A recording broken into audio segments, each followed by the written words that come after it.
အားလုံးပဲမင်္ဂလာပါ Rangoon School Media ရဲ့ပွဲကြိုထောက်ကူချက်လက်များစီစဉ်နေပြန်လည်ကြိုဆိုလိုက်ပါတယ်ခုတစ်ခေါက်ရွေးချယ်ထားတဲ့ပွဲစဉ်လေးကတော့စနေနေ့ည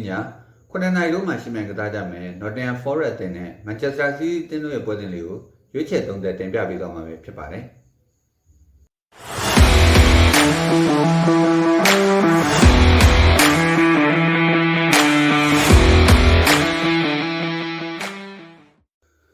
ဖြစ်နိုင်ပါကစားကွက်အခင်းချင်းနဲ့လူထုတ်ပုံ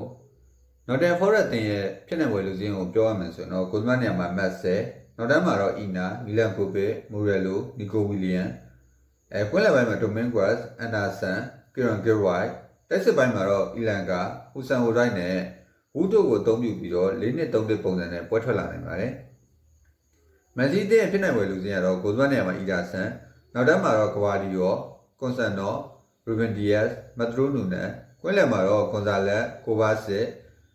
Mamon နဲ့တိုက်စစ်ပိုင်းမှာတော့တိုကူဆာဗညိုနဲ့ဟာလန်တို့အသုံးပြုပြီးတော့မန်စီးတင်ကလည်း4-3ပုံစံနဲ့ပွဲထွက်လာမှာပါ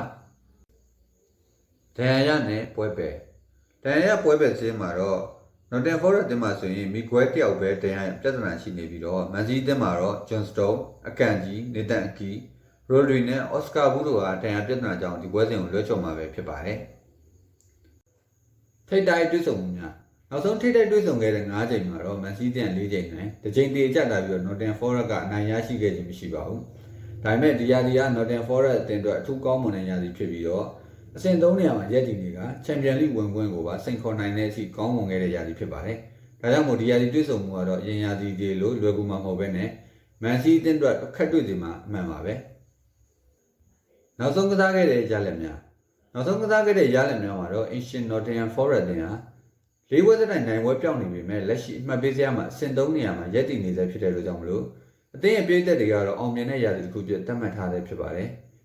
ဧည့်သည် Manchester City အသင်းကတော့ Real Madrid အသင်းကို Champions League မှာနှစ်ကြော်ပေါင်းရလက်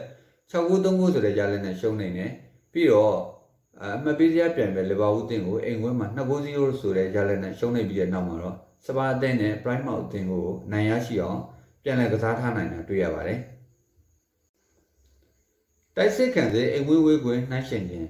တိုက်စစ်ခံစစ်ပိုင်းကိုနှိုင်းရှင်ရမယ်ဆိုတော့နှစ်သင်းလုံးကတိုက်စစ်ထမ်းမြက်ကြပြီးတော့ခံစစ်ပိုင်းမှာတော့မန်စီးတင်းကအားနည်းတယ်လို့သတ်မှတ်လို့ရပါတယ်။ဘာကြောင့်လဲဆိုတော့ Premier League မှာဆိုရင် Nottingham Forest တင်းကတွင်းကို44ကိုတွင်းထားပြီးတော့ပေးဖို့တော့33ကိုပေးထားပါတယ်။မန်စီးတင်းကတော့တိုက်စစ်ပိုင်းမှာဆိုရင်53ကိုတွင်းထားပြီးမြဲပေးဖို့တော့38ကိုရှိထားတာကိုတွေ့ရပါတယ်။နောက်ပြီးတော့ Nottingham Forest တင်းက Liverpool, Arsenal တို့လိုအသင်းကြီးတွေကိုအိမ်ဝင်းမှာတေကစားနိုင်ခဲ့ပြီးတော့Brighton လိုခြေစွမ်းကောင်းပါတယ်ဆိုတဲ့အသင်းကိုတော့9-9ပြတ်နိုင်ရရှိအောင်စွမ်းဆောင်နိုင်တာတွေ့ရပါတယ်။ဒါကြောင့်မို့ Nottingham Forest အသင်းကအိမ်ဝင်းကောင်းမွန်တဲ့အသင်းဖြစ်သတ်မှတ်ထားလို့ရပါတယ်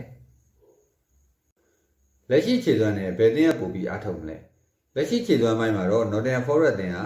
ပြီးခဲ့တဲ့ရက်တစ်ပတ်အတွင်းမှာပဲသူတို့ရဲ့အကောင်းဆုံးပုံစံဟာပြတ်သွားခဲ့ပြီးတော့နိုင်ပွဲတွေလည်းပျောက်ဆုံးနေပါတယ်။အားထုတ်မှုပိုင်းမှာတော့ Champions League ကနေထွက်ခွာခဲ့ပြီးတဲ့နောက်မှာပုံစံကောင်းတစ်ခုကိုပြန်လည်ရှာဖွေနေတဲ့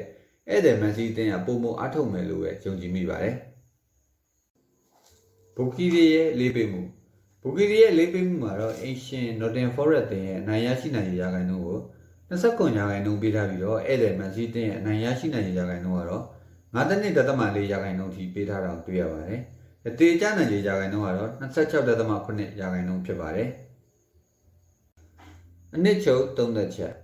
နှစ်ချုပ်သုံးသက်မယ်ဆိုတော့ဒီပွဲဟာအမှတ်ပေးစရာရဲ့3-4တွေ့ဆုံနေတဲ့ပွဲဖြစ်တဲ့ကြောင့်မလို့ချန်ပီယံလိဝင်ခွင့်တင်နေရအတွက်ပြန်ဆိုင်မှုပြင်းထန်သွားမယ်ဆိုတာသိကြပါတယ်။အိမ်ဝင်းမှာဆိုရင် Liverpool, Arsenal တို့တည်ခြေစွမ်းကောင်းပါတယ်ဆိုတဲ့ Brighton ကို9-9ပြတ်တွင်းနိုင်ခဲ့တဲ့ Nottingham Forest တင်ဟာဒီပွဲမှာဆိုရင်လည်း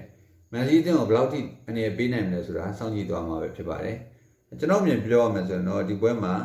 Ancient Nottingham Forest အနေနဲ့ဂိုးရဖို့တောင်ခက်ခဲနေတဲ့အခြေအနေရှိရလို့ထင်မြင်မိပြီးတော့ခမန်းရတဲ့အနေနဲ့ဆိုရင်တော့တကူကူမရှိဒါမှမဟုတ်ငကူကူမရှိဆိုတဲ့ရတဲ့လောက်နဲ့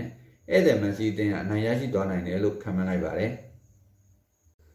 ခုတင်ဆက်ပေးခဲ့တာတော့ကျွန်တော် Rangoon School Media နဲ့အပတ်စဉ်ဖော်ပြပေးနေတဲ့ပွဲကြိုထောက်ကူချက်လက်များအစီအစဉ်လေးပဲဖြစ်ပါတယ်ဒီစီစဉ်လေးကနေမိတ်ဆွေတို့အကျိုးဆောင်တရားဖြစ်တော့မယ်လို့လည်းယုံကြည်မိပါတယ်အားပေးတဲ့ပြည်သက်အားလုံးကိုကျေးဇူးတင်ပါတယ်ခင်ဗျာ